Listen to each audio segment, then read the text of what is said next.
Topik diskusi kita sore ini yaitu mengenai politik sehari-hari di kota kolonial.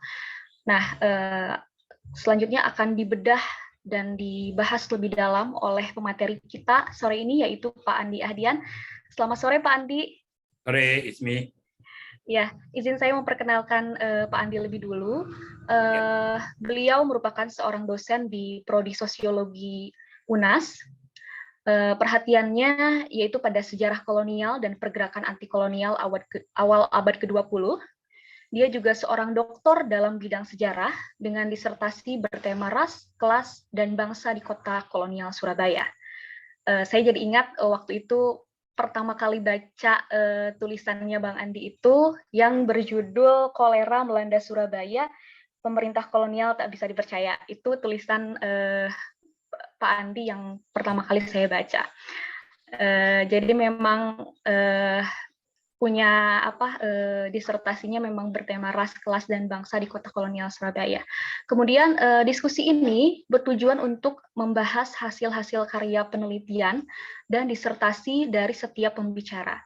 Jadi pembicara diminta untuk menyampaikan secara tuntas apa yang menjadi fokus perhatiannya. Sebelum Pak Andi membedah lebih dalam mengenai politik sehari-hari di kota kolonial,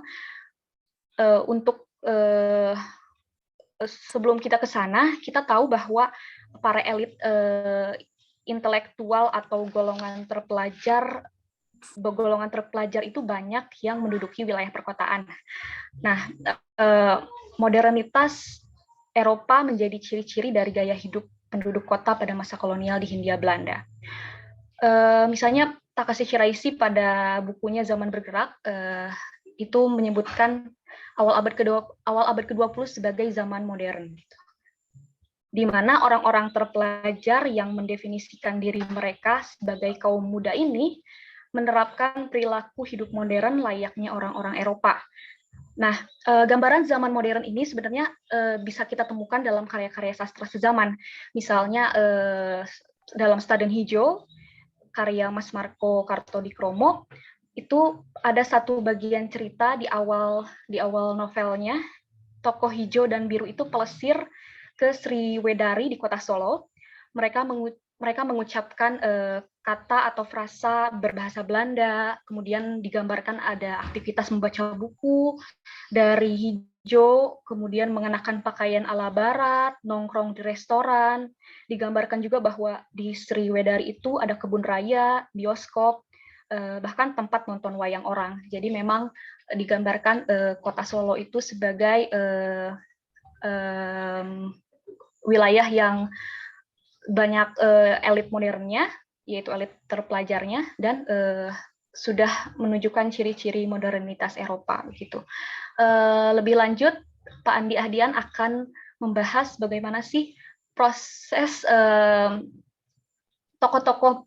Lebih lanjut nanti Pak Andi akan membahas seperti apa sikap dari tokoh-tokoh anti kolonial dalam politik sehari-hari di kota kolonial. Kepada Pak Andi Ahdian, saya persilahkan. Oke, terima kasih Mbak Ismi, pengantar yang luar biasa ya. Sudah cukup memberikan gambaran kira-kira. Pertama-tama saya ucapkan terima kasih juga atas kehadiran rekan-rekan, kolega-kolega, para akademisi, termasuk juga mahasiswa sejarah mungkin ya, yang sudah hadir di sini. Jadi satu kehormatan buat saya bisa bicara di hadapan Anda semua, dan ini juga kalau mau dibilang demam panggung ya demam panggung ya, jadinya kok kita diharuskan bicara sendiri. Biasanya kan cuma ada teman tuh, ada 2 atau 3 pembicara bicara satu isu, tapi sekarang disuruh bicara yang lebih komprehensif dari apa yang menjadi pemikiran atau minat dan juga perhatian kita ya. Jadi saya kira ini menarik kesempatannya, dan dengan latar belakang, dan saya lihat di sini ada banyak para senior, rekan-rekan juga yang punya latar belakang ilmu yang berbeda dengan yang saya kaji, tapi juga jadi menarik ya buat saya, karena memang seperti yang dijanjikan oleh sejarah lintas batas ini, bahwa persoalan sejarah kita bisa dekati dengan berbagai pendekatan ya, berbagai pihak bisa melihat itu. Jadi tidak melulu sejarawan bicara tentang sejarah, tapi juga ada antropolog, arkeolog, sosiolog, dan lain-lain sebagainya, saya kira, terutama di bidang-bidang ilmu kemanusiaan dan ilmu sosial. Oke, saya kira untuk tidak berlama-lama ya, jadi saya mungkin agak panjang juga bicara nanti di sini. Saya coba ringkas gitu dan lebih pada spotlight dari apa yang saya sampaikan di dalam pokok pikiran ketika saya berbicara tentang politik sehari-hari. Oke, saya boleh share ya, Mbak Ismi ya. Ya Pak, silakan. Ya, saya mulai ya. Jadi dengan pengertian politik sehari-hari, sebenarnya saya ingin melihat bagaimana sih dalam pengalaman orang-orang biasa dan juga ya termasuk juga yang bukan biasa ya, aktivis, terkoneksi gitu ya di dalam isu-isu yang bersifat publik. Nah, itu sebenarnya gambaran yang paling umum dari satu pendekatan tentang politik sehari-hari, everyday politics. Jadi persoalan publik yang menjadi perhatian dari berbagai yang disebut sebagai orang biasa lah, orang kebanyakan.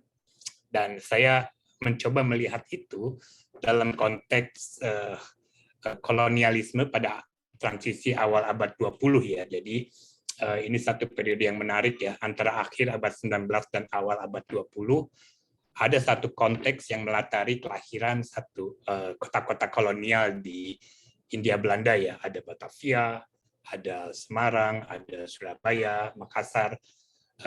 Fokus saya sebenarnya lebih pada konteks Surabaya, dan dalam pembahasan ini ada berbagai macam pendekatan untuk melihat apa sih kota kolonial dan bagaimana gerak dari kota kolonial.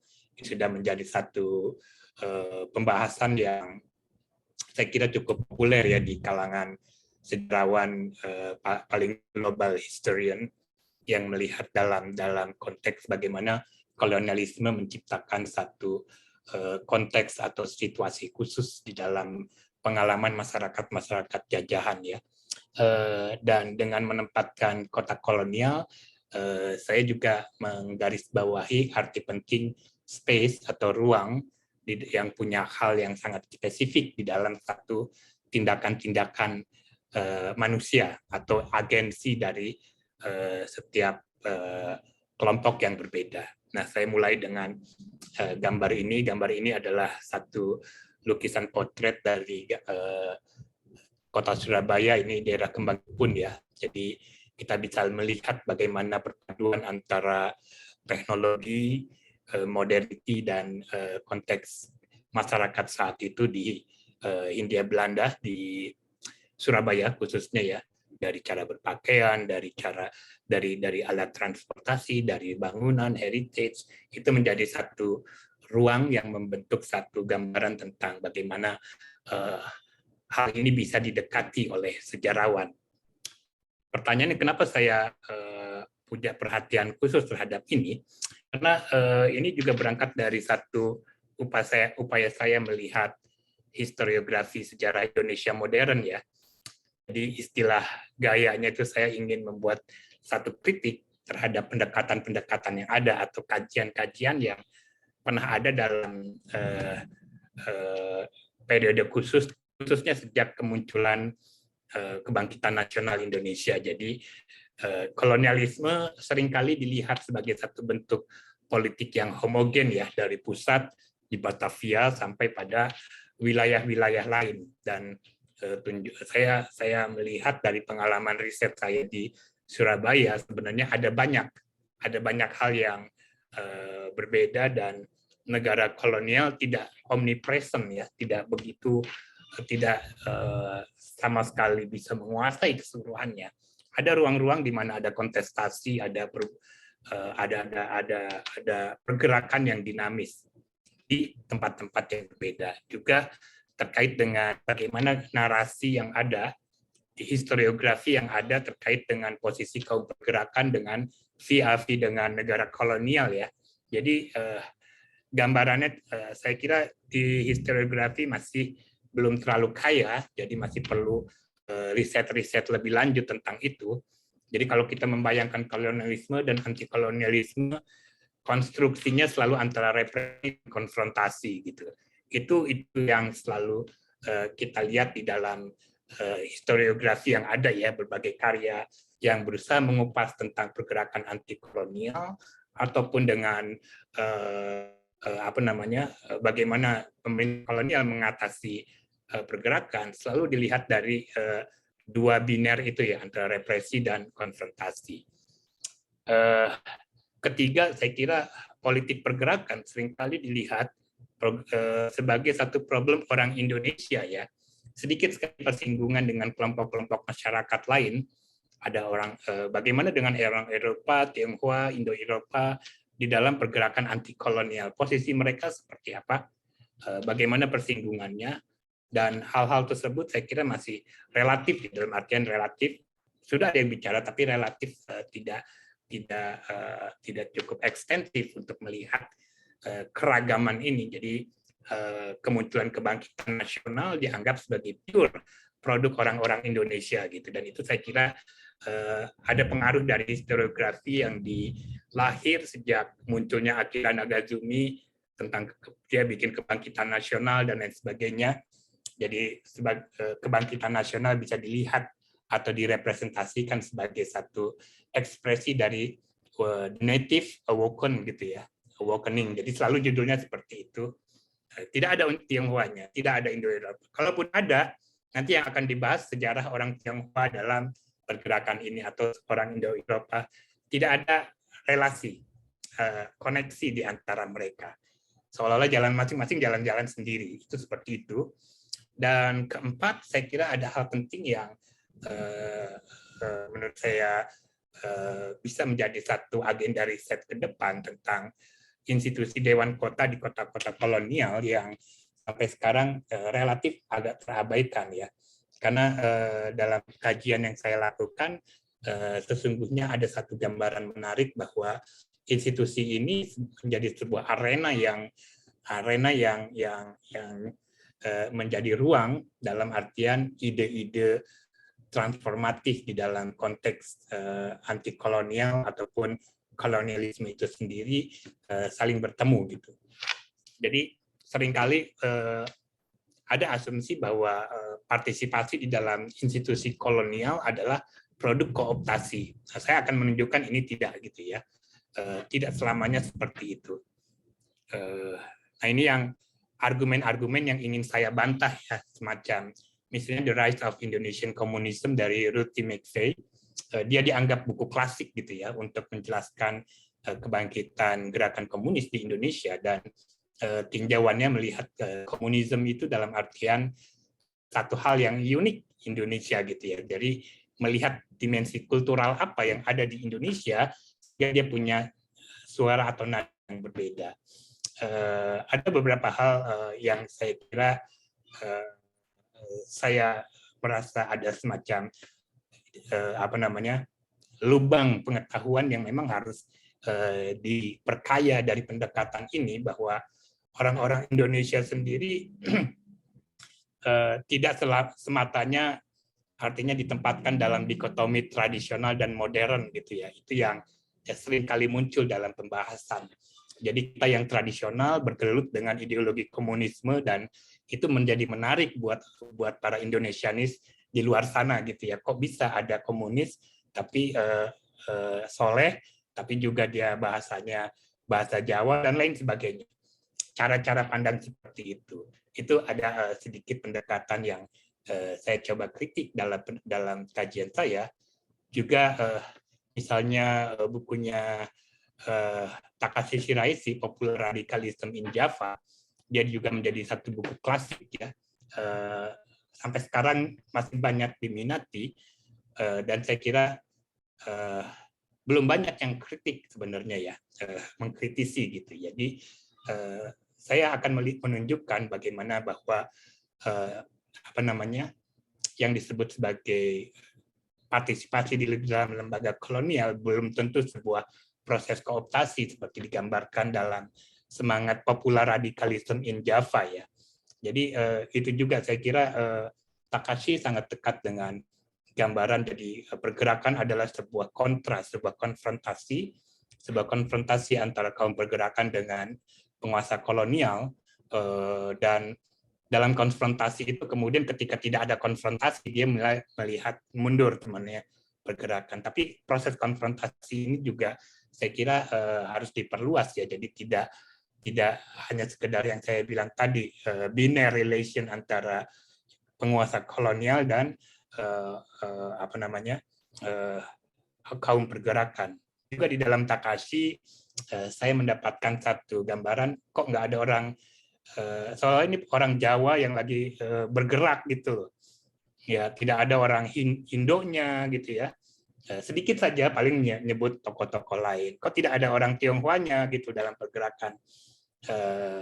Tapi saya kira saya bisa paham kenapa begitu. Pertama-tama termasuk juga dia mengabaikan, jadi tidak ada misalnya bagaimana partisipasi di dalam lembaga-lembaga kolonial, karena perhatian dia di Folkestone London ya, daerah Jogja dan Surakarta, yang sebenarnya masih sangat kena dalam konteks kolonial saat itu sangat homogen ya, struktur sosial ataupun populasinya ya lebih banyak orang Jawanya gitu ya, dan institusi-institusinya juga seperti Regentschap dan lain sebagainya berbeda dengan konteks yang ada di kota-kota kolonial. Jadi dia tidak bisa menangkap satu engagement. Jadi ketika orang tidak berkonfrontasi, tapi dia melakukan negosiasi ataupun akomodasi, yang hanya akan muncul, fenomena ini hanya akan muncul di kota-kota kolonial dengan keberadaan Gemeenteraad gitu ya, Dewan Kota yang menjadi ajang dari pergerakan. Kalau pakai kacamata Takashi, ya Gemeenteraad, partisipasi di situ adalah kooptasi, tapi saya akan menunjukkan itu keliru pendekatannya. Lalu juga misalnya satu karya penting tentang Surabaya, City of Work.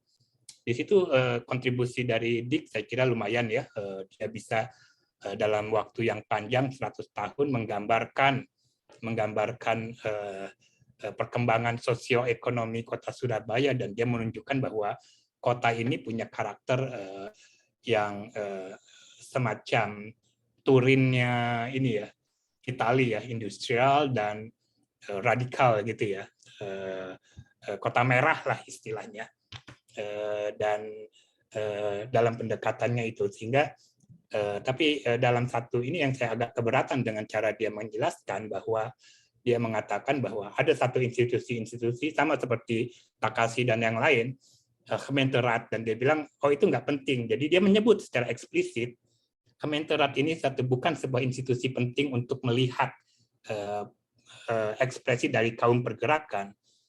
Jadi ini lembaganya orang-orang Eropa saja, yang dia bilang seperti itu. Saya kira saya punya keberatan itu, pandangan itu sama dari apa namanya, Dick itu dengan pandangan William Frederick.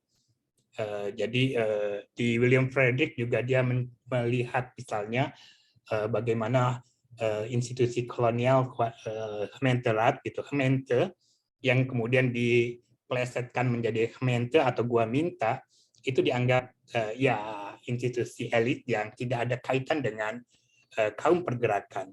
Jadi banyak beberapa karya ini saya kira saya berangkat dari kritisisme terhadap itu, dan menurut saya masih banyak riset-riset yang bisa kita lakukan lebih lanjut gitu loh, karena memang konteks dari apa yang saya kritik ini memang punya konteks tersendiri ya.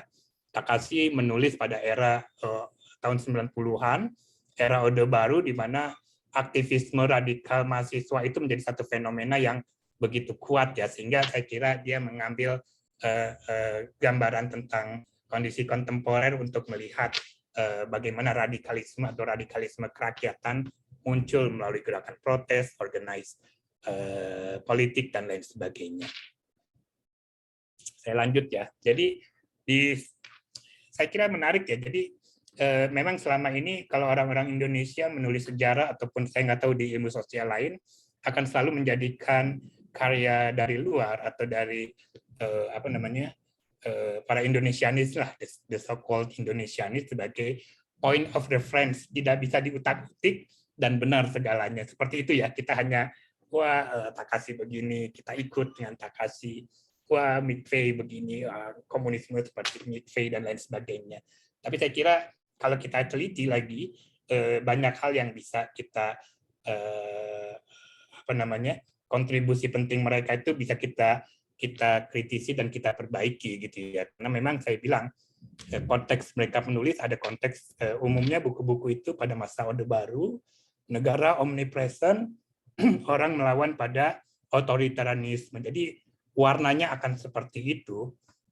Sementara periode sekarang saya bisa mendapatkan bahan-bahan sumber-sumber karena digitalisasi ya, arsip dan apalagi koran-koran Belanda, jadi saya bisa menemukan banyak hal ya yang luput dari tinjauan mereka karena keterbatasan dalam penggalian sumber, sehingga mereka hanya mendapatkan gambaran sedikit pada saat itu ya.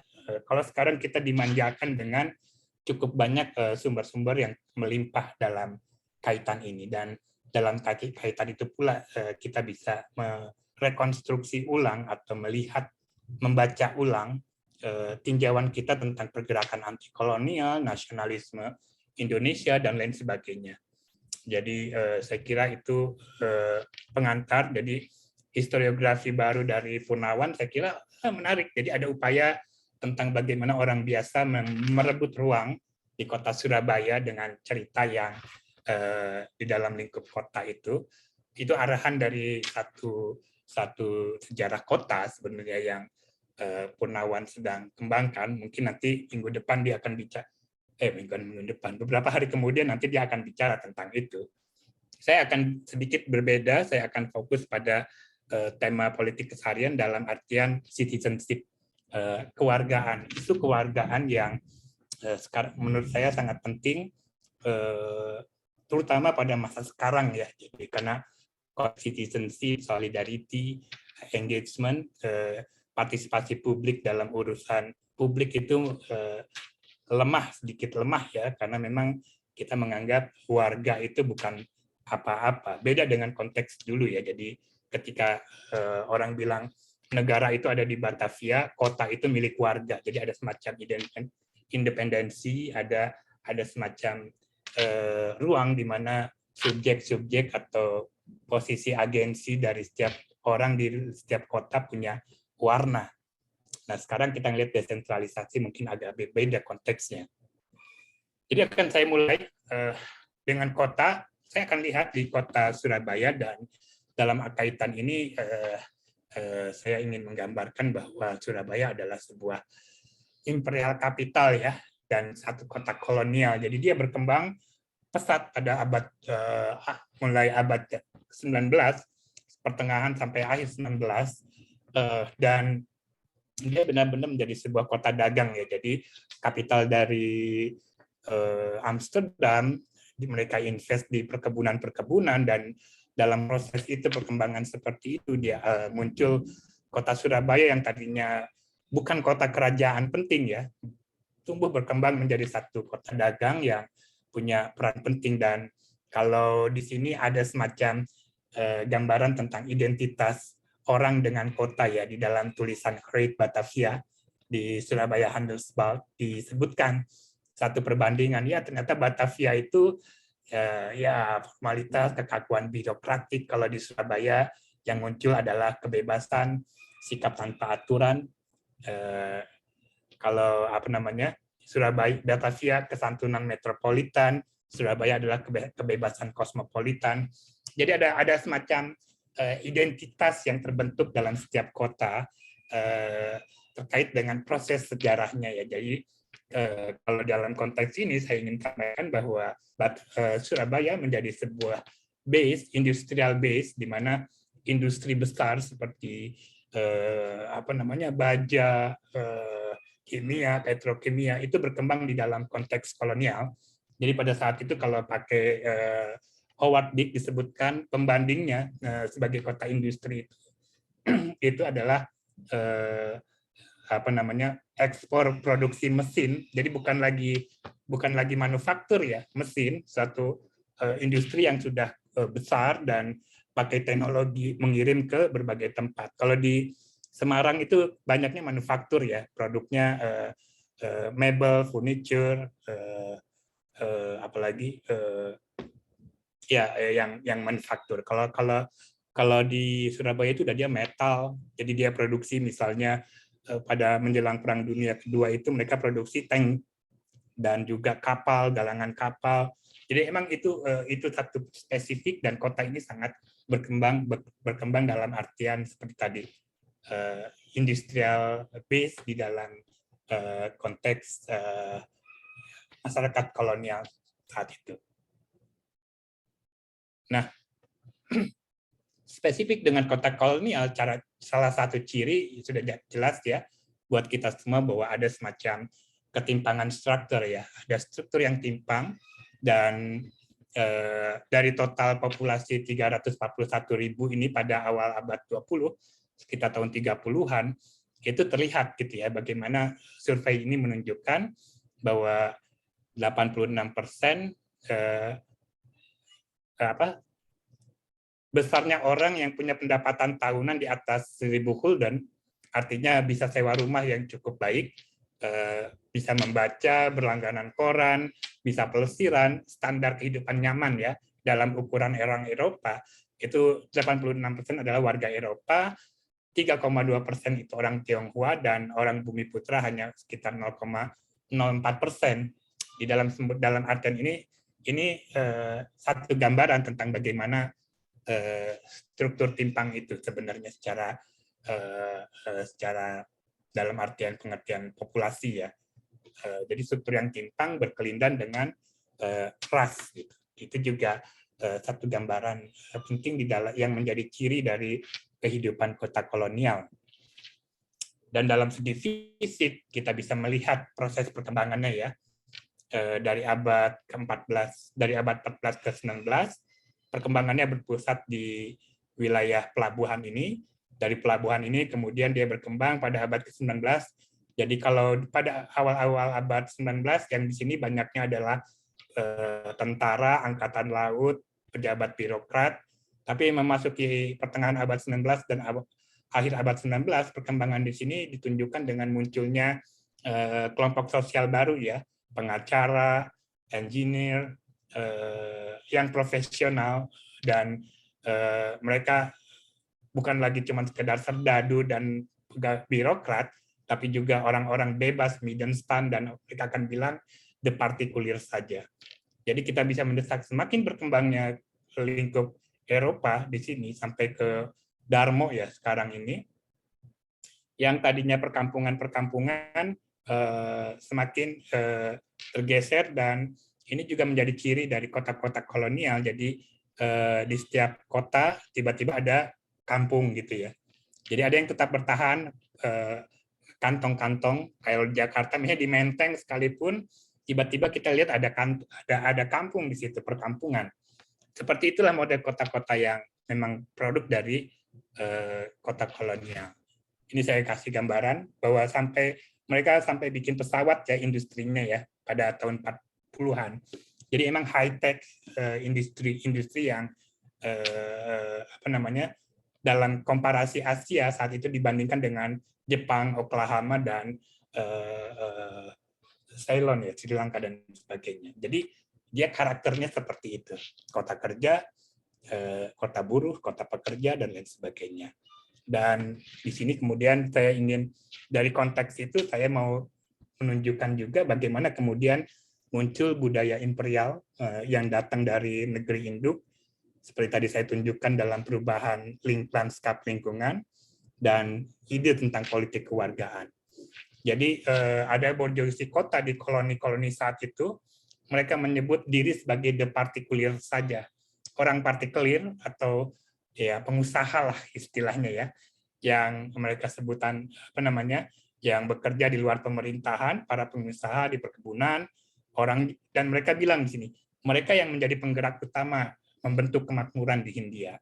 Jadi konsep-konsep ini atau terminologi ini sebenarnya kalau kita lihat, kita bandingkan dengan terminologi yang lain, jadi itu sebagai satu antitesa terhadap apa yang disebut sebagai amtenar. Jadi selalu the particular selalu diversuskan dengan diantagoniskan dengan amtenar. Jadi orang-orang ini sangat tidak suka dengan negara kolonial yang patronistik dalam cara memerintah, apalagi dengan budaya politik etik ya. Jadi negara itu memberikan patronase kepada masyarakat, membawa masyarakat pada kemajuan. Mereka bilang enggak, bukan cuma negara, bahwa kita yang punya modal, yang kita yang menggerakkan kemajuan ini gitu. Jadi kita akan melihat bagaimana nanti ada pertentangan antara amtenar versus partikulir di dalam kehidupan kota kolonial. Jadi kolonialisme bukan satu sebenarnya. Jadi ada cara di mana para industrialis seringkali berkelahi dengan penguasa pemerintahan kolonial. Itu dirasakan oleh Hindenburg dan Gubernur Jenderal setelah Hindenburg, saya lupa namanya. Dalam satu suratnya dia bilang betapa kebijakan-kebijakannya selalu digagalkan oleh para industrialis kapitalis ini yang emang berbasis di Surabaya ya, dengan visi sangat liberal abis gitulah. Beda dengan yang negara kolonial yang ada sedikit patronase, walaupun mereka juga ingin memajukan kapital, tapi seringkali jadi Gubernur Jenderal ini kalau kita baca koran-koran seperti Surabaya Handelsblad, itu koran yang berorientasi pada pengusaha perkebunan, itu selalu dalam citra yang jelek. Kita bisa lihat gambaran tentang bagaimana Gubernur Jenderal itu diolok-olok, kebijakannya dianggap tidak tepat, dan lain sebagainya. Sementara dalam suara pemerintah selalu memandang bahwa mereka ini cuma orang-orang yang datang ke Hindia, lalu kembali setelah kumpul uang, lalu kembali ke negeri asal, dan tidak punya kepentingan lain selain akumulasi modal dan juga perspektifnya sempit gitulah katakanlah, tidak mengerti Hindia. Sementara kalau para amtenar selalu punya pembelaan, kita lebih mengerti masyarakat Hindia seperti ini. Jadi ada semacam ketegangan saat itu antara amtenar dan yang sama-sama orang Eropa ya, tapi yang satu punya pendekatan masyarakat ini harus begini, dan yang lain punya pendekatan seperti itu. Di dalam kritik-kritik terbesar yang sering muncul di dalam kehidupan kota kolonial adalah sentralnya itu adalah klub atau asosiasi. Jadi ada konstitusi pemerintah kolonial saat itu yang menjadikan Hindia bebas atau imun dari politik. Jadi perkembangan politik di negeri induk diharapkan tidak berkembang, tidak masuk ke negeri di koloni seperti serikat ataupun partai politik. Jadi larangan di dalam konstitusi tersebut yang menyebabkan, tapi bukan berarti tidak ada gitu ya gagasan-gagasan politik. Dan kalau kita bisa lihat gagasan-gagasan politiknya muncul di dalam klub. Jadi dari yang paling konservatif itu namanya klub simpang, sampai yang agak menengah itu Concordia, itu berbeda-beda. Jadi suara yang muncul, isu-isu yang dibahas. Jadi di dalam klub ini orang baca koran, orang berdiskusi tentang politik kontemporer, orang mengkritik pemerintah dan lain sebagainya. Jadi mirip seperti apa yang disampaikan oleh Jürgen Habermas tentang public sphere ya. Jadi kafe, klub menjadi tempat satu gagasan politik muncul.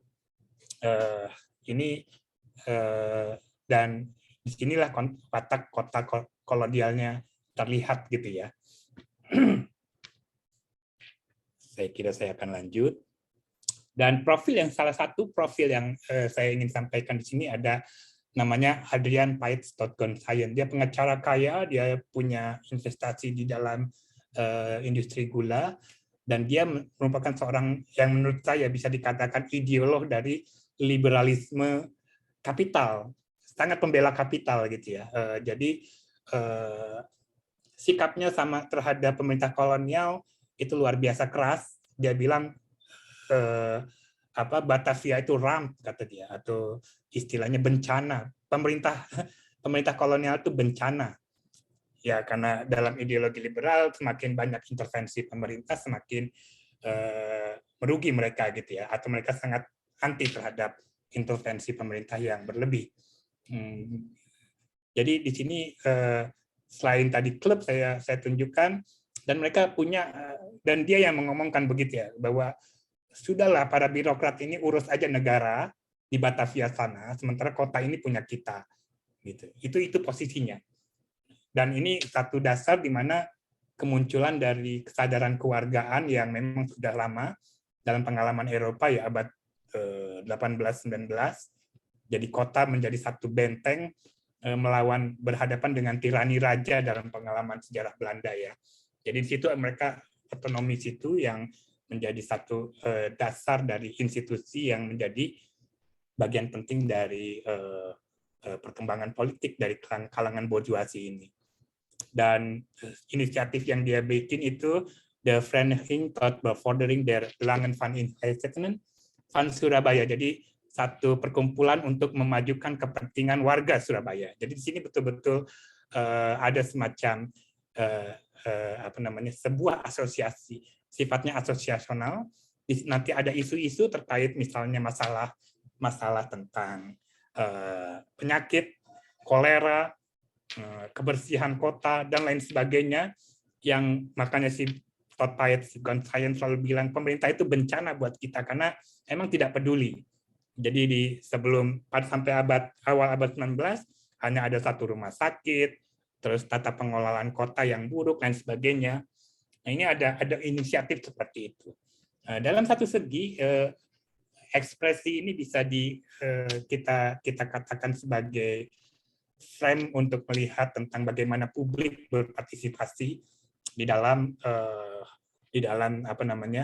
politik ya, politik kewargaan di dalam kehidupan sehari-hari yang diangkat menjadi satu persoalan di dalam ruang publik. Dan di sini juga kemudian lahir namanya Dewan Kota. Jadi setelah tekanan kampanye selama hampir 1,5 abad ya, dari 1850 sampai awal abad 20, akhirnya ada semacam kebijakan baru tentang desentralisasi pemerintah kolonial. Jadi kota-kota besar dengan populasi orang Eropa berapa persen itu diberikan hak membuat tata kelola pemerintahan sendiri, Gemeenteraad. Jadi sebuah mekanisme kelembagaan di mana lembaga negeri induk ditanamkan di koloni. Itu menjadi satu ciri penting juga dan sangat menarik terkait dengan bagaimana perkembangan kota kolonial ini terjadi. Kan pertanyaannya adalah, tadi saya sudah menjelaskan versi governance yang lahir dari kalangan bourgeoisie Eropa atau kalangan kelas menengah Eropa terhadap tata kelola kota berdasarkan pengalaman hidup sehari-hari. Sekarang bagaimana dengan orang-orang Indonesianya, Bumi Putra saat itu? Nah, ini yang saya kritiki, yang jadi poin, kenapa kajian-kajian sebelumnya terkait dengan pergerakan anti kolonial di Indonesia itu berada dalam frame masyarakat Indonesia itu masyarakat yang agrarian par excellence gitu loh. Jadi ekspresi politiknya diturunkan dari satu paradigma masyarakat Indonesia itu masyarakat agraris.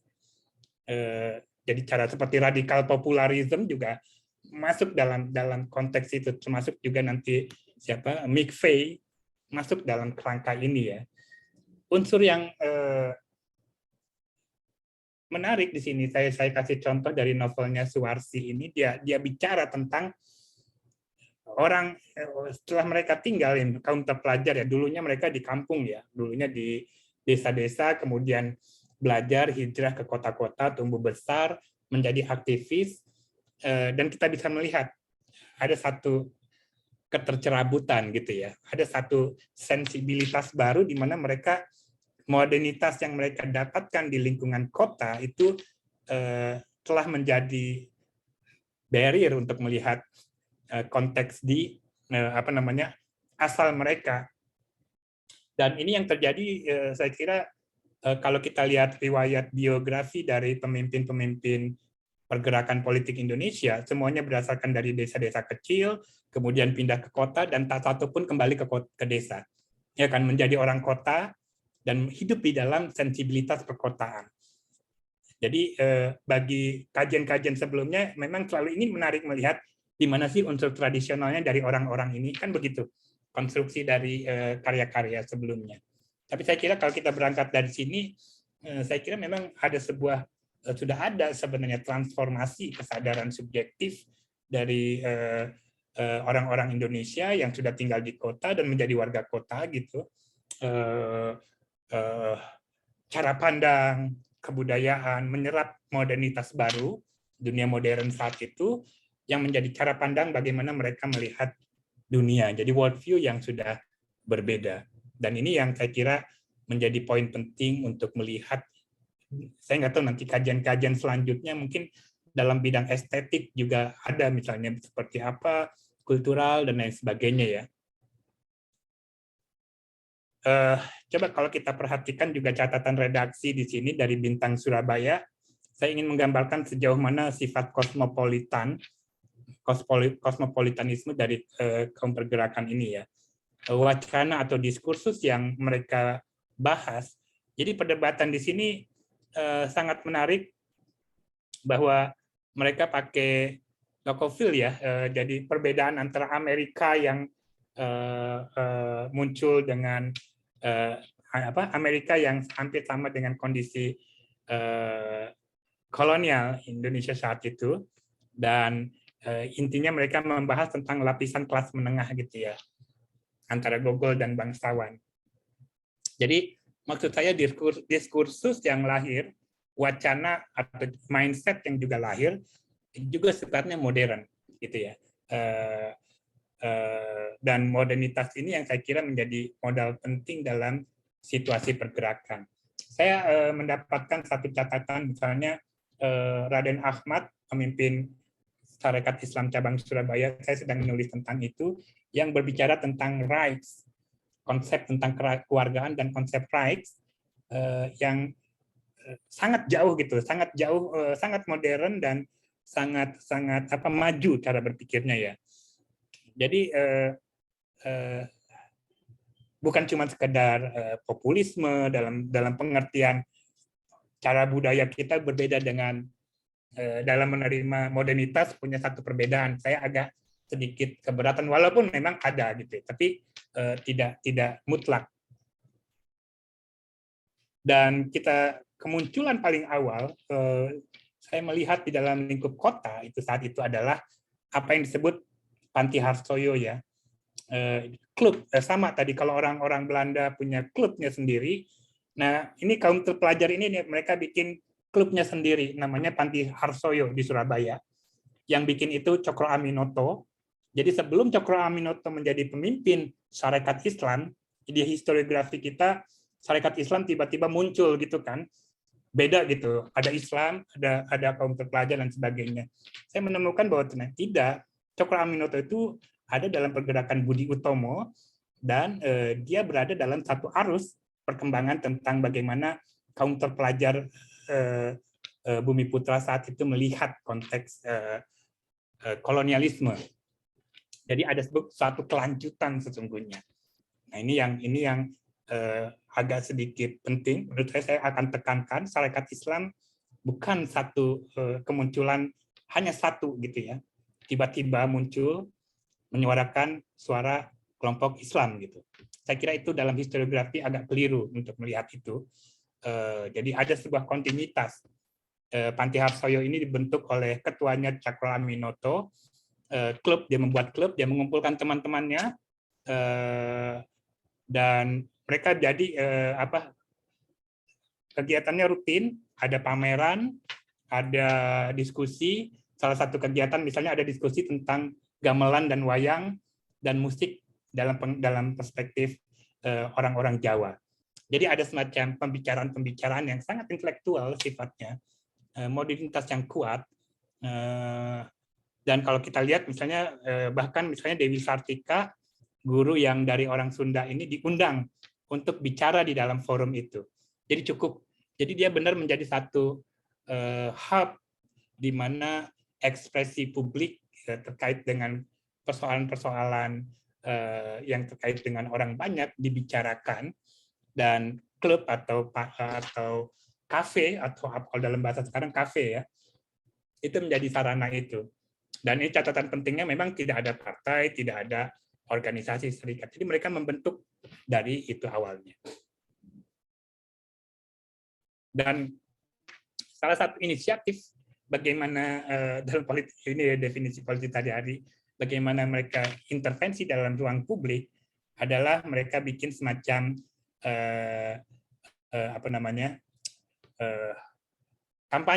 kampanye untuk membuat sekolah di lingkungan perkotaan, untuk khususnya untuk orang-orang pribumi. Jadi mereka menyebarkan subskrip gitu ya. Ada satu surat yang dikirim, ditandatangani oleh sekitar 110 orang warga Bumi Putra, dan diorganisir oleh tempat ya diskusi Panti Harsoyo di Surabaya, yang minta untuk Kementerian memperhatikan tentang pentingnya sekolah rendah, sekolah dasar untuk orang-orang Bumi Putra, karena dalam banyak hal orang-orang Bumi Putra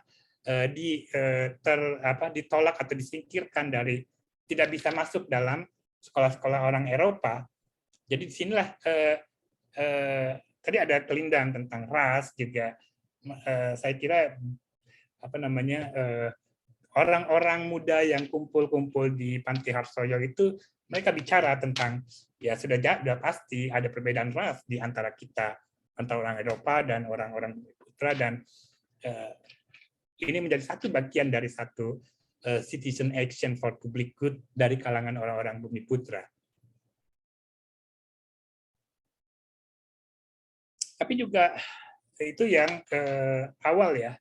Nah, ini yang saya mau tunjukkan ketika pergerakan SI muncul, Sarekat Islam muncul.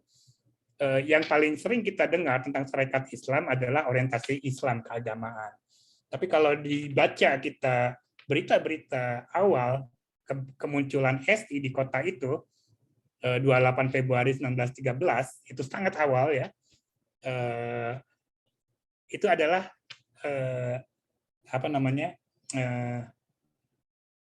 kita sebut konfrontasi ya, persoalan mogok, persoalan pemogokan di pabrik. Isu awalnya gini, Sarekat Islam menyerukan pada tanggal bulan awal Februari untuk merayakan gerebek Maulid di kota itu, memperingati Maulid Nabi, dan meminta para pekerja diliburkan di pasar maupun di pabrik. Kalangan industrialis bilang kota Surabaya adalah kota yang sekuler gitu ya. Buktinya ada tuh di kota itu patung Joko, saya lupa ya, yang kebiasaan lama gitu, bersifat Hindu. Jadi intinya argumennya bilang itu mengada-ngada. Tapi mereka juga melupakan tentang sensibilitas tentang seruan keagamaan yang diserukan ya oleh Sarekat Islam pada awalnya. Dan ketika seruan itu diikuti oleh kaum buruh, akibatnya adalah konflik perburuhan yang terjadi. Dan di sini The Express, itu terbitannya Dewes Dekker dan kawan-kawan ya dari Indische Party, dia menyebutkan bagaimana problem yang sifatnya keagamaan bersentuhan dengan problem yang sifatnya kelas. Ada satu semacam dasar di mana karena lingkup kota Surabaya adalah kota industri. Jadi kalau kita lihat Takashi bilang ya aksi mogok baru mulai pada pertengahan setelah ya pertengahan 13 ke atas gitu. Kalau dalam kasus Surabaya justru lebih awal gitu. Karena mogoknya di mana di Forston London ya mogoknya pabrik gula ya, buruh perkebunan. Kalau ini emang buruh di Young and Gill adalah penghasil baja. Jadi emang besar, pabrik besar dan punya konsekuensi besar di dalam kehidupan kota saat itu. Dan kita bisa lihat setelah SI nanti kemudian muncul ISDV di kota itu ya, para pelaut sebenarnya. Pelaut juga punya, mereka mengorganisir para pelaut, dan angkatan laut ini merupakan yang salah satu yang sangat dikhawatirkan oleh pemerintah kolonial karena pengaruh pelaut merah ya, karena sangat terorganisir dalam apa namanya, di negeri induk sendiri juga kiri sebenarnya, gerakan kiri sangat kuat di kalangan pelaut. Jadi QSDV juga rapat-rapat awalnya dijalankan di lingkungan pelabuhan saat itu. Jadi aksi pelaut yang awal terjadi di kota Surabaya itu, mereka mengangkat isu-isu keseharian semacam banyak kutu busuk, behandeling, tidak ada perhatian, pokoknya di kalangan prajurit rendahan itu sangat merana, dan hal ini yang kemudian muncul menjadi sebuah aksi kolektif bersama. Kalau McVeigh, dia mulai pergerakan itu tahun 1917. Jadi dia mau kaitkan dengan setelah terjadi revolusi Rusia, baru kemudian ada revolusi pelaut, garda pelaut ini muncul. Tapi sesungguhnya kalau kita lihat dalam keseharian, ekspresi-ekspresi itu sudah lama ada gitu loh. Sudah ada lama ada di dalam konteks kota dengan basic industri, kesadaran kelas sudah muncul, dan ekspresi itu sudah berkembang. Nah, sekarang saya akan masuk pada politik kewargaan, ketika orang-orang Bumi Putra ini mencoba melihat arti penting lembaga yang namanya Kementerian atau Dewan Kota. Jadi, saya menyebutkan tadi, kampanye pembentukan Dewan Kota Otonom itu sudah dilakukan sejak akhir abad 19 ya, oleh kalangan kelas menengah kota dari orang-orang Eropa, dan kemudian baru diwujudkan pada 1906 ini. Nah, kita bisa lihat nanti komposisinya sebenarnya yang menjadi problem ya. Kritik terbesar dari warga partikelir orang Eropa dibilang feudal colonial composition gitu. Jadi ketika mereka membawa orang-orang Tionghoa dan Timur Asing, Bumi Putra itu adalah orang-orang yang ditunjuk, diangkat. Dan di bagian atas ini adalah para pejabat pemerintah yang diangkat, ditunjuk oleh pemerintah. Sementara bagi warga partikelir di sini, tadi ada Payet Gonsayen, direktur pabrik dan industri, pengusaha, semua bilang ini ya pemerintah kolonial yang feodal gitu, menghilangkan arti penting demokrasi kewargaan di dalam institusi Kementerian ini, Dewan Kota ini. Kita bisa lihat di sini misalnya perwakilan dari Tionghoa itu Mayor Tionghoanya Tan Siang Tian, Kapten Tionghoanya, dan Kapten Arabnya gitu. Ini adalah proses penunjukan. Sementara dari kalangan Bumi Putra adalah Cokronigoro, Bupati, Patih, Kepala Jaksa, Kepala Negara, dan penghulu. Orang partikelirnya Karyo Sentono, dia pengusaha daging, sangat kaya. Jadi walaupun ada sentimen Bumi Putra antara ras ya, orang Eropa dan Bumi Putra, tapi kalau Karyo Sentono ini karena kekayaannya dia bisa bersosialisasi dengan si para pengusaha yang bourgeoisie Belanda atau Eropa juga, jadi mereka terima dan mereka cukup unik ininya. Nah, dengan komposisi yang kolonial feodal, walaupun ada unsur kapitalnya saat itu, gimana orang-orang terpelajar di kalangan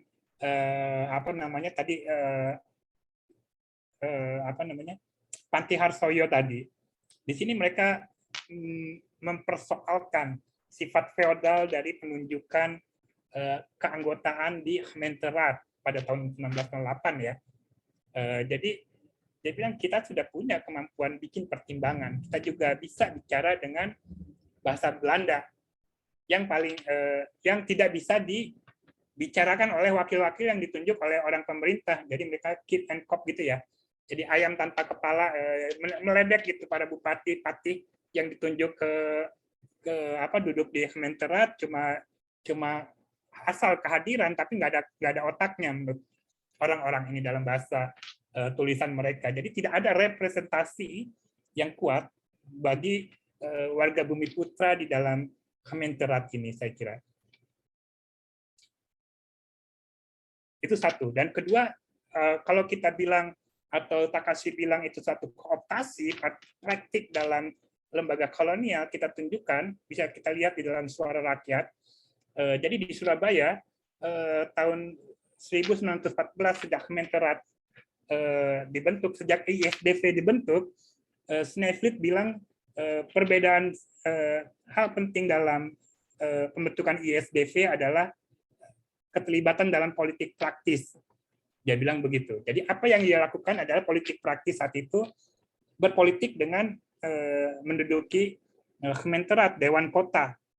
Gitu. Jadi apa yang dikatakan Dick tidak penting atau apa namanya Howard Dick dan siapa William Frederick tidak penting, justru ini penting gitu. Justru persoalan penting. Jadi sejak awal ketika gerakan kiri muncul, mereka ingin berpolitik praktis dan membentuk namanya fraksi sosialis di Dewan Kota. Karena isu-isunya sangat erat dengan praktik keseharian ya. Sneflit sendiri mengajukan di Kota Semarang pada 1914, tapi dia tidak terpilih. Sementara Hartog di Surabaya dia terpilih dari ISDP dan mereka membentuk satu koalisi namanya ya tadi fraksi sosialis di Kementerian. Dan sampai tahun 20-an, Dewan Kota tetap menjadi perhatian besar dari gerakan PKI saat itu, yang berhasil mendudukkan Dekker, Wiwoho, Tan Malaka, Sukindar di dalam Dewan Kota. Jadi Dewan Kota menjadi arena perjuangan kelas untuk mereka. Dan isu-isu harian terpenting adalah tadi, ada 9 ya, ada masalah housing, perumahan, menghapuskan segala rintangan hak pergerakan gitu ya. Lalu juga memperbaiki hubungan antara Dewan Kota dan pemerintah pusat, artinya otonomi yang lebih kuat, juga penghapusan pimpinan desa atau Vrinde Oosterlingen, yang artinya adalah lembaga-lembaga feodal di dalam kehidupan kota, dan juga jaminan tentang pelabuhan, kependudukan, dan sebagainya. Jadi sangat beda dengan apa yang disampaikan dalam buku historiografi sebelumnya, baik dari Takashi, baik dari Midway dan lain sebagainya. Dan ini salah satu isu yang diangkat dalam kehidupan sehari-hari kota Surabaya. Di situ juga muncul bagaimana masalah kesehatan, pasar, pajak, dan lain sebagainya. Yang nulis ini Musso pada saat itu. Dan dia menjadi bagian dari sebuah diskursus tentang Dewan Kota sebagai arena pertarungan untuk memperjuangkan kepentingan-kepentingan yang sifatnya konkret dalam kehidupan masyarakat kota ya. Jadi tulisan ini betul-betul mengkritisi bagaimana Dewan Kota yang hanya bicara tentang kepentingan orang Eropa dan terutama ya kelas menengahnya. Tapi di kalangan orang Bumiputra ini masih terabaikan. Saya kira saya lewatkan. Jadi bisa saya simpulkan di dalam uraian saya, jadi mengapa perhatian terhadap politik sehari-hari itu bisa membuka kita untuk melihat praktik yang lebih luas tentang kolonialisme itu sendiri. Jadi kolonialisme ya bukan cuma sekedar persoalan linier antara kaum pergerakan versus negara, antara represi dan konfrontasi, tapi juga ada kontestasi di dalamnya, ada negosiasi, ada hubungan ketika dari yang cukup menarik tahun 30-an gitu, dari fraksi Timur Asing, mereka berkoalisi dengan fraksi nasional untuk menyuarakan kepentingan warga kota Bumiputra. Dan di situ juga yang saya kira miss gitu, dimensi politiknya yang sangat kaya kalau kita melihat ini. Jadi sebagai penutup akan sangat terbuka sekali hal-hal baru yang bisa kita temui di dalam kajian-kajian awal abad 20 atau ketika kajian-kajian yang bersifat membahas tentang pergerakan anti kolonial, nasionalisme Indonesia, dan lain-lain sebagainya. Saya hanya mengambil satu arah dari politik sehari-harinya tersebut ya.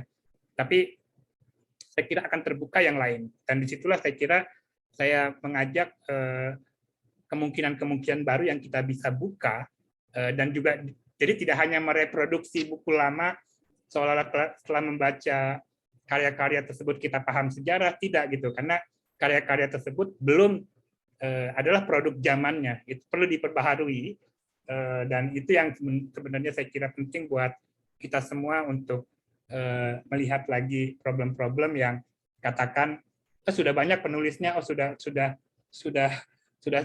ekstensif, tapi saya kira tidak, kita terus menggali bahan-bahan baru. Saya kira demikian, terima kasih. Terima kasih atas kesabarannya, saya panjang lebar bicara di sini. Saya kembalikan ke moderator.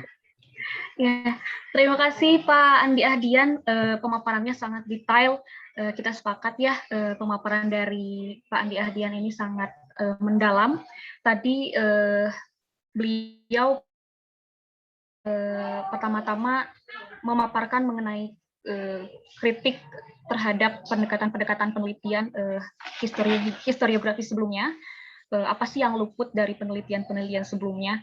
Jadi Pak Andi membahas soal itu. Kemudian juga seperti apa karakter dari kota kolonial yang dalam hal ini adalah Surabaya, industrial base, kemudian juga disebut kota buruh, kota pekerja, gitu ya Pak ya. Kemudian juga tadi dibahas bagaimana tata kota kolonial Surabaya. Juga yang menarik tadi ada kafe dan klub itu menjadi tempat di mana gagasan-gagasan muncul. Begitu. Kemudian Dewan Kota sebagai arena kewargaan tadi dibahas. Dan yang paling menarik bagi saya yaitu mengenai mentalitas baru intelektual kota, di mana memang karya-karya sastra pada masa pergerakan itu banyak mengangkat tokoh-tokoh cerita yang digambarkan sebagai orang-orang terpelajar, misalnya dia sekolah di HBS atau HIS atau Stovia, kemudian menyerap modernitas Eropa sebagai dampak dari politik etis. Novel-novel itu juga banyak mengisahkan tokoh-tokohnya yang mereka berangkat dari desa, kemudian pergi ke kota untuk sekolah, dan ketika pulang ke kampung halamannya mereka jadi asing gitu terhadap tradisi ataupun adat yang menurut mereka masih konservatif gitu. Misalnya di novelnya Salah Pilih, di karya Nur Sultan Iskandar, atau yang paling jelas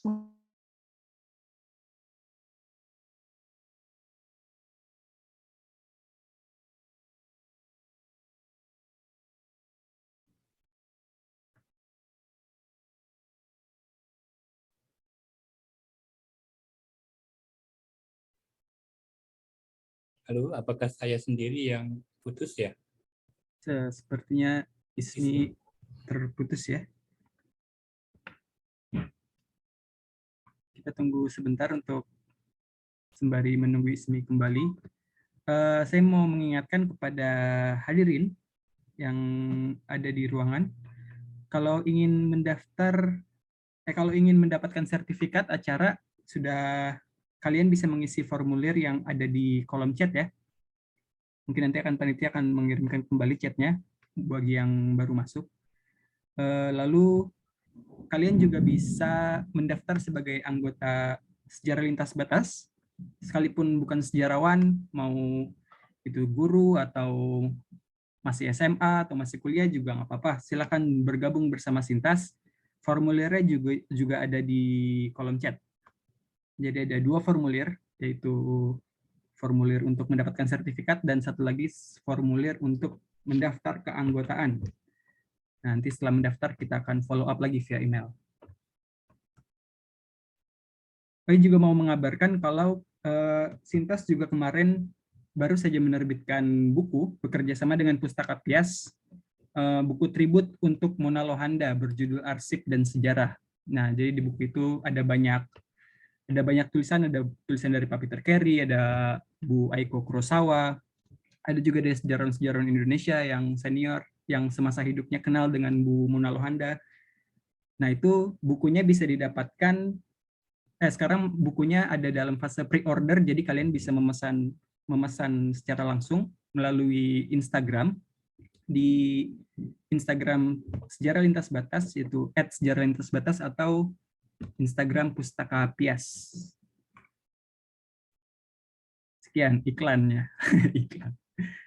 Ya, sepertinya Bu Ismi belum masuk ya, Pak. Saya ganti aja di sini kali ya, Bang Andi ya? Saya yang jadi moderator sementara. Ya, saya kira betul.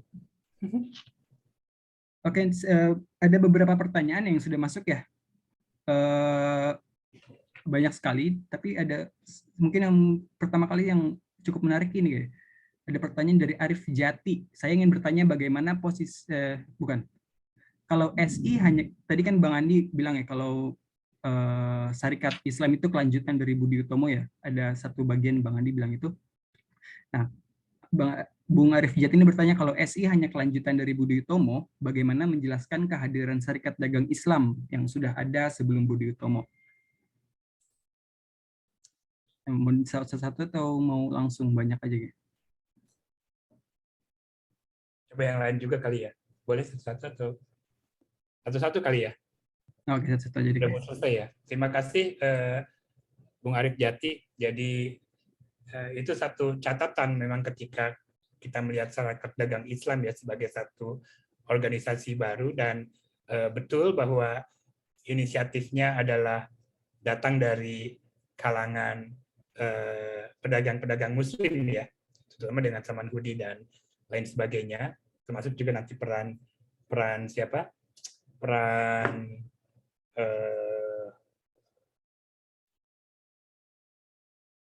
Mingke atau siapa ya namanya? Lupa saya. Oke, dari Medan Priai ya, dan saya kira memang itu ada satu perkembangan yang tentang membawa Islam dalam pembentukan asosiasi ya, Syarikat Dagang Islam ya. Tapi dia belum menjadi satu pergerakan yang berkembang ya saat itu ya.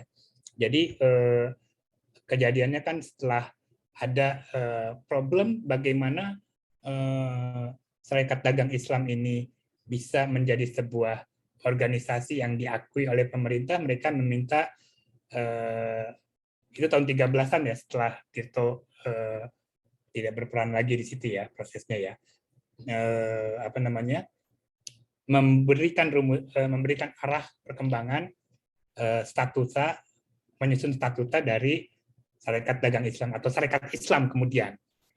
Yang diminta datang itu kemudian Cokro dan temannya, salah satu dari tokoh gerakan Jawa Dipa, saya lupa namanya, di Surabaya, gerakan Jawa Dipa. Dia seorang pengacara, mereka membantu proses itu. Dan setelah kemunculan, kan pertanyaan saya gini, kadang orang menuliskan tentang Syarikat Islam dari Cokro, seolah-olah dia satu patahan yang tidak ada hubungannya dengan pergerakan sebelumnya, perkembangan sebelumnya dari Cokro Aminoto itu. Jadi, tapi kalau misalnya dilihat prosesnya, seperti yang saya sampaikan tadi bahwa Cokro Aminoto tidak diundang begitu saja untuk mengatasi masalah dari yang dihadapi SDI, karena ya pasti Cokro Aminoto sudah menjadi seorang penting ya, bukan novice gitu loh, tiba-tiba datang disuruh datang gitu. Saya hanya ingin menambahkan itu, jadi ketika dia bergerak menjadi satu organisasi berbasis massa yang luas, kita bisa lihat nanti ada kemunculan yang mau saya bilang kesinambungan. Jadi bukan sekedar patahan, tapi dari segi arah dan orientasi Syarikat Islam ditampilkan, diwujudkan oleh apa yang tidak, dalam bahasa Raden Ahmad, dia menulis satu artikel tersebut, apa yang tidak bisa dilakukan kaum terpelajar di Budi Utomo, mereka bisa lakukan di Syarikat Islam. Jadi ada unsur kaum terpelajar. Jadi Sarekat Islam dalam analisis, ini sangat menarik ya, analisisnya baru sekali. Dalam analisisnya Raden Ahmad, yang dia bilang banyak orang menganalisa Sarekat Islam dari sudut pandang luar, sementara orang dalam pergerakan tidak menulis.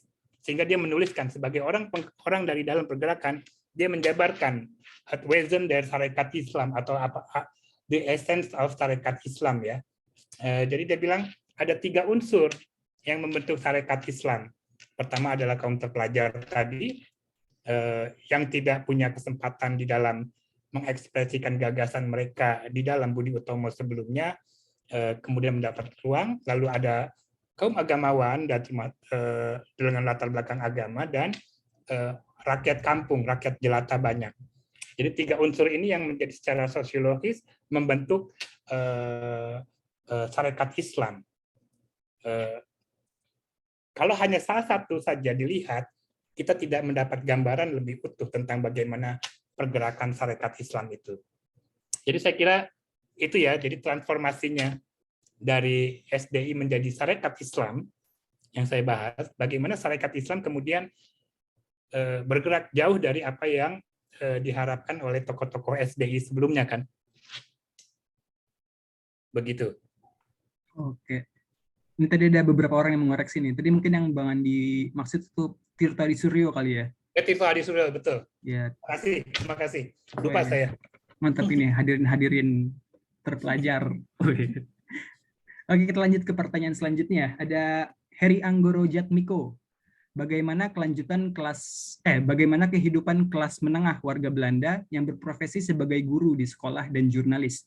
Apakah ide-ide liberalisme mereka yang nantinya memberikan pengaruh kuat kepada siswa pribumi dan pembaca yang sebagian menjadi aktivis pergerakan? Oke, langsung aja ya? Ya, langsung aja. Terima kasih Mas Heri. Jadi kalau guru biasanya disebut, apalagi di sekolah-sekolah pemerintah, HBS dan lain sebagainya, itu adalah golongan amtenar ya. Dan di antara para partikulir ini kadang suka meledek mereka waktu rapat awal pembentukan Kementerat. Jadi diundang sekelompok orang dan guru diwakili oleh Ravenstein dan Risser. Dia dianggap sebagai artinya direndahkan ya posisinya ya, karena memang mereka orang pemerintahan, bukan orang swasta, dan juga kemudian nanti beberapa jurnalis. Kalau jurnalis yang lebih umum, maksudnya jurnalis yang dari koran-koran besar semacam Surabaya Handelsblad, lalu juga New Surabaya dan sebagainya, biasanya mereka agak sedikit konservatif. Tapi kalau dari jurnalis kalau dari guru-guru orang Eropa, mereka lebih progresif. Contohnya adalah Risser yang turut membidani pembentukan Kementerat di Dewan Kota di sana. Saya sudah menulis di Tirto kalau nggak salah. Jadi Risser ini kemudian menjadi hub penting dalam pembentukan ISDV. Jadi dia menjadi ketua ISDV pertama berbasis di Surabaya saat itu. Dan kemudian nanti ada Hartog dan juga ada Kramer. Semuanya itu guru-gurunya Soekarno. Jadi Soekarno sangat kalau dia biasa tentang misalnya berpidato bergaya kayak Yunani gitu ya, orator Romawi. Saya kira itu belajar dari Risser yang guru sejarah dan ilmu bumi ya, yang kalau ngajar biasanya seperti itu. Mungkin Mas Heri juga gitu ya. Kalau ngajar pakai cangklong, berdiri di meja, dia berpidato seperti seorang senator Romawi. Jadi saya kira ya pengaruh progresif dari guru-guru itu sangat besar dari kalangan orang Eropa. Karena emang guru adalah posisi yang relatif bawah, walaupun Eropa, tapi mereka dianggap ya kelas rendahan oleh orang-orang Eropa lainnya. Begitu kira-kira ya. Oke, terima kasih. Lalu ada pertanyaan dari Pradita Devis Dukarno. Salam kenal Pak Andi, saya Adit. Saya ingin tanya tentang ruang publik. Dalam konteks perkembangan kota Surabaya, ruang publik apa yang paling dominan atau berpengaruh dalam mendorong arus modernitas dalam politik sehari-hari? Apakah kafe, dewan kota, atau surat kabar? Kedua, apakah konsep ruang publik Surabaya ini bisa digunakan untuk penelitian di kota kolonial lainnya? Ya, itu dia pertanyaan. Oke, langsung ya saya ya. Salam kenal juga Adit. Terima kasih, menarik juga pertanyaannya. Betul bahwa saya ingin uraikan sedikit bahwa dalam proses perkembangan ruang publik di kota kolonial ini, dan kalau ditanya tentang bagaimana pembentukan ruang publiknya yang paling dominan apa, klub atau kafe memang betul ya, itu satu. Salah satu di antara misalnya apa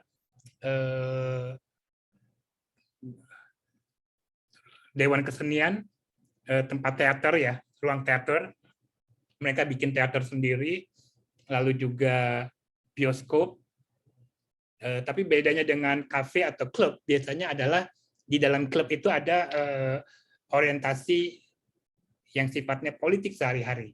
Politik ya, ada warna politiknya. Jadi kalau klubnya klub Simpang itu biasanya pengusaha kaya dan mereka sangat anti pemerintah, ya sangat liberal lah posisinya. Sementara misalnya kalau klubnya Concordia itu adalah klubnya dari orang-orang pegawai. Jadi ada ya pegawai negeri, pegawai pemerintah, lalu juga dari kalangan Indo bisa hadir di situ. Jadi klub punya watak tersendiri ya. Jadi ada keanggotaan di dalam klub. Jadi tidak sembarang orang bisa masuk dalam klub itu. Sehingga kenapa klub bisa menjadi sebuah ruang publik? Karena memang ada orang dengan satu gagasan yang hampir sama ya. Jadi saya contohkan misalnya ketika warga Surabaya berkeluh kesah dengan kondisi sanitasi yang buruk dan mereka takut dengan wabah kolera karena sanitasi buruk menjadi dasar dari penyebaran kolera di kota, dan mereka melakukan protes. Proses penggalangan protes itu, diskusi-diskusi, rapatnya dilakukan di klub-klub itu. Jadi kalaupun dibilang dominan dalam artian gagasan, ya saya kira ya klub membawa gagasan-gagasan itu ya. Jadi saya kira hampir sama. Ada satu studi tentang club and politics pada abad 18 di Inggris. Jadi polanya sama. Jadi pembahasan ruang publik, persoalan publik dibahas di dalam klub-klub di mana orang bertukar pikiran dan membahas tentang modernitas itu. Jadi membahas isu, membaca koran bersama, membahas isu-isu yang ada di dalam koran, dan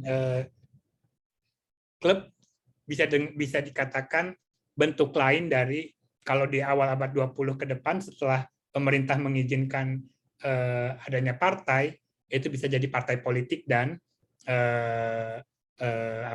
serikat ya, organisasi serikat. Jadi dari segi gagasan ya, ketika tidak ada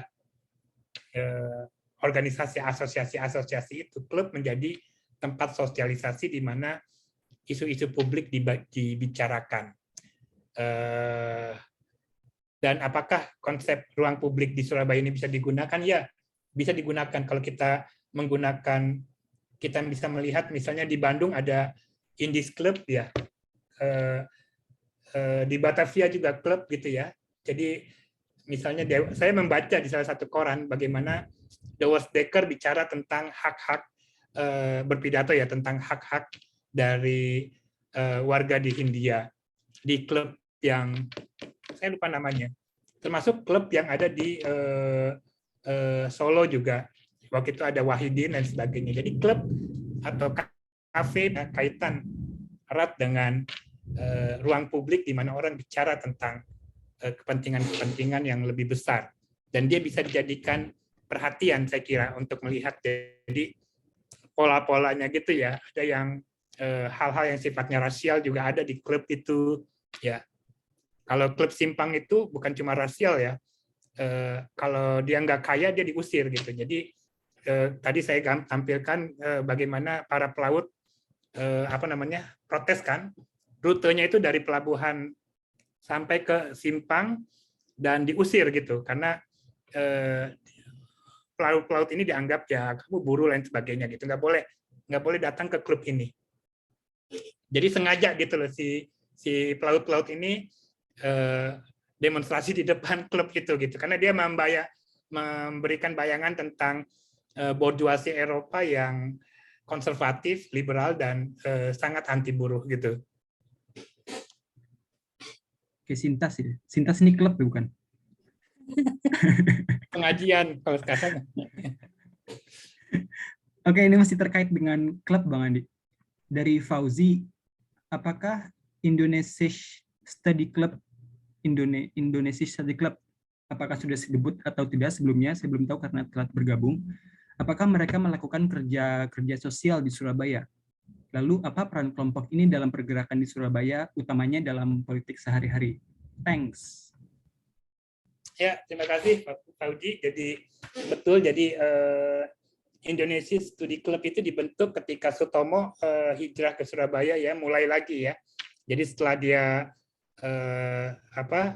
menjalankan dinas kedokteran di pemerintah, terus kemudian dia keluar, dia bermukim di Surabaya, dan dia ketika datang gitu ya, si Sutomo itu mulai di Surabaya, otomatis kedatangan orang yang dulunya dikenal gitu kan, legenda tuh ya, dulunya dikenal sebagai pencetus Budi Utomo dan sebagainya. Jadi kepindahan dia di Surabaya otomatis menarik perhatian orang, dan terutama beberapa lingkaran-lingkaran terpelajar khususnya, dan disitulah kemudian lahir namanya Indonesia Study Club. Nanti di Bandung juga namanya hampir sama ya, Indonesia Study Club. Di Surabaya khusus seperti itu. Jadi prosesnya jadi Sutomo memulai gerakannya sebelum dia nanti bikin partai PBI dan kemudian nanti Parindra melalui Indonesia Study Club. Dan di dalam Indonesia Study Club seperti juga klub-klub yang lain, mereka bicara tentang banyak hal. Mereka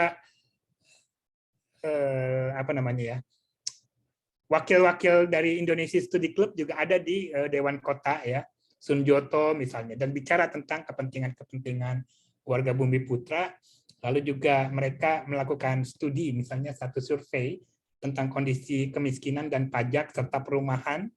Itu diangkat isu itu untuk membahas masalah keseharian orang-orang warga kota Surabaya dan sekaligus kolonialisme Belanda, dan organisasi yang dibentuk oleh klub itu namanya Komite Van Perasaan Surabaya. Jadi dari komite itu kemudian diorganisir gitu ya, seruan-seruan tentang apa yang diperlukan diperbaiki tentang kota mereka. Jadi sama seperti itu. Jadi klub menjadi bagian dari satu upaya melakukan perubahan sosial yang saya kira penting di dalam prosesnya. Terima kasih. Oke. Mungkin kita lanjut ke pertanyaan terakhir kali ya, karena waktu udah pukul jam 5. Tapi jangan khawatir, bagi yang pertanyaannya tidak terjawab, kalian bisa menghubungi Andi Ahdian secara langsung. Boleh, Bang? Nanti akan dikirimkan kontaknya. Oke, ini pertanyaan. Ini IG saya lah. Sekarang kan zaman IG. Apa Instagramnya Bang Andi? Andi Ahdian udah. Oh ya, Andi Ahdian aja deh. Oke, ini pertanyaan terakhir nih Bang, dari Pak Heri. Menarik nih, jika kaum kiri juga masuk ke dalam, pertanyaannya, jika kaum kiri juga masuk dalam Dewan Kota, apakah pembelahan kaum pergerakan yang kooperatif moderat dan non-kooperatif radikal masih bisa dipakai dalam historiografi Indonesia? Mengingat kaum kiri biasanya digambarkan mengambil jalan non-kooperatif radikal, atau bukan pembelahan secara ketat, melainkan pergerakan ko dan non-ko harus dipahami dan digambarkan secara lebih kompleks.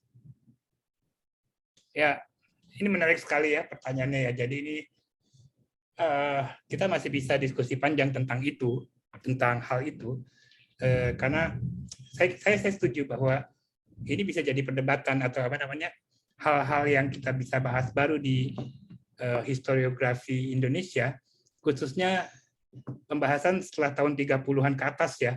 Istilah ko dan non-ko kan muncul setelah 2627, jadi represi pemerintah kolonial,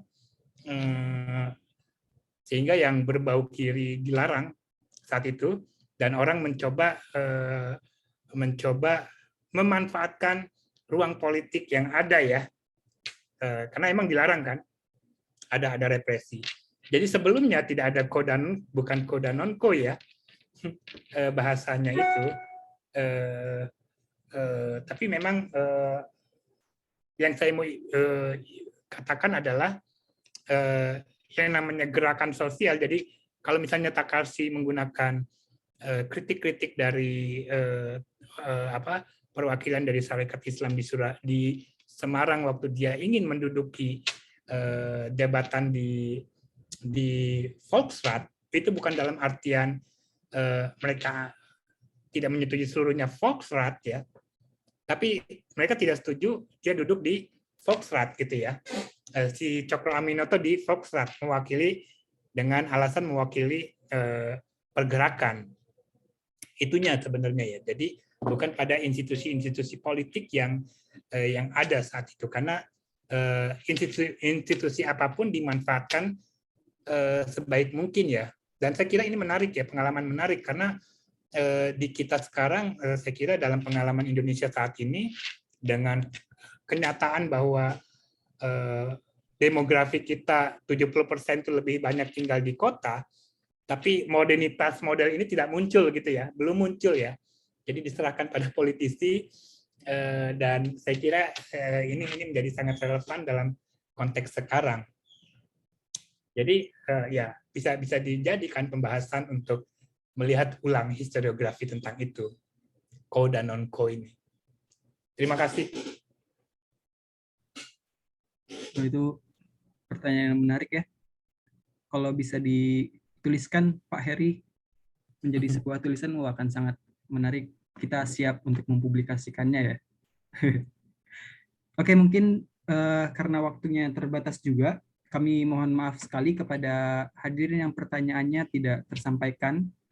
Tapi sekali lagi tadi pertanyaan Anda masih bisa disampaikan secara langsung kepada Bung Andi Ahdian melalui Instagram bisa, melalui @andiahdian, atau melalui email bisa juga.